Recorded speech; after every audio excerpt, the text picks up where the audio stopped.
ইমাম হোসেনের মানে শোকে আমরা আজকে মিছিলে কারবালা প্রান্তরে যাইতেছি। ওনাদের আমাদের জন্য যা করেছে আমরা তো তা কিছুই করতে পারলাম না, ওনাদের অনুসারী করে আমরা এগুলো করছি। আমরা ভেস্তা সেজে এসেছি, এখন আমাদের পর পুরুষরা করে আসছে, আমরাও করে আসছি ভেস্তা। এটা ইমাম হোসেন হাসানের শোক মিছিল, আমরা শোক মিছিল জীবনভর করে আসছি, আর আগামীতে আমরা করে যাব, আমাদের সন্তানরাও এভাবে করে যাবে। এটা যাবে এখান থেকে বক্সিবাজার হয়ে চকবাজার, উর্দু রোড হয়ে আজিমপুর হয়ে ধানমন্ডি 2 নম্বর বিডিআর অপোজিট, বিডিআর গেটের অপোজিটে ওইখানে যায় শেষ হবে।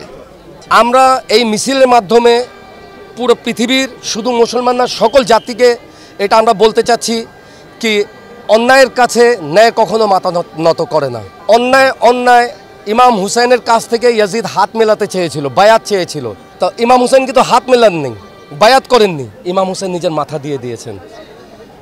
এই কেমন একটি বিজয় যেখানে মাথা দিয়ে নিজের মাথাকে উনি সবচেয়ে উপরে নিয়ে গেলেন।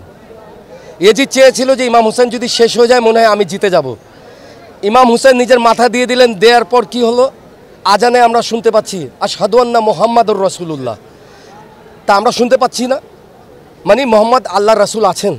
ইয়াজিদ চেয়েছিল আজানে মুহাম্মাদুর রাসূলুল্লাহ থাকবে না, লা ইলাহা ইল্লাল্লাহ থাকবে, লা ইলাহা ইল্লাল্লাহর সাথে আমার কোনো প্রবলেম নেই, কিন্তু মুহাম্মাদুর রাসূলুল্লাহর সাথে আমার প্রবলেম ছিল। আজকে বিজয় লাভ করেছি ইমাম হুসেন, লা ইলাহা ইল্লাল্লাহ মুহাম্মাদুর রাসূলুল্লাহ আজান হচ্ছে, আজানে যদি হচ্ছে তা আপনারা নিজেরাই বলবেন যে ইমাম হুসেনের বিজয় হয়েছে, ইয়াজিদ হেরেছে। প্রশাসনিকভাবে সম্পূর্ণ নিরাপত্তা বলের মধ্যে থেকে, ভাব গাম্ভীর্যের মধ্যে থেকে আমরা এটা শেষ করতে পারবো ইনশাল্লাহ। এই জন্য আমি আন্তরিকভাবে মাননীয় প্রধানমন্ত্রী ধন্যবাদ জানাই ওনার সার্বিক সহযোগিতা ও দিক নির্দেশনার জন্য।